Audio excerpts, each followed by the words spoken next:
Amnesty International a livré son rapport annuel sur la situation des droits humains dans le monde. Et en Belgique, l'ONG dénonce notamment une situation désastreuse dans les prisons.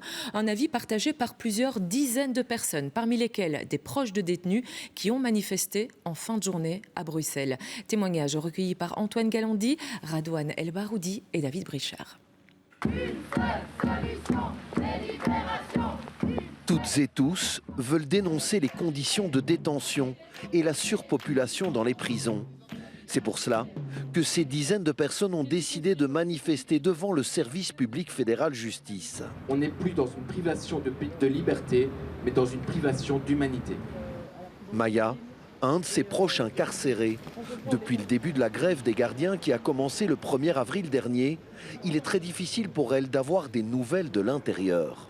Si on fait tout le trajet jusqu'à la prison où notre proche est incarcéré, on ne sait pas si on aura droit à une visite. Parfois on nous dit venez tel jour, et finalement on vient et il n'y a pas.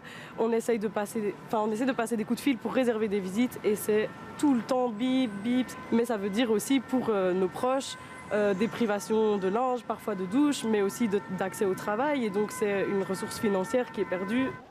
Actuellement, pour 10 000 places dans les prisons belges, il y a près de 12 500 détenus. Avec la grève, la surpopulation se fait encore plus ressentir, selon l'Observatoire international des prisons.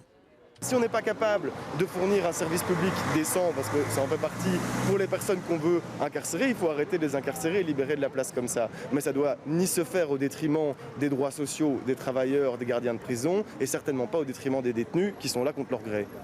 Pour les collectifs présents, la prison doit être l'exception et réservée aux personnes qui représentent un vrai danger pour la société. C'est le sens que prend aussi le nouveau code pénal qui entrera en vigueur en 2026.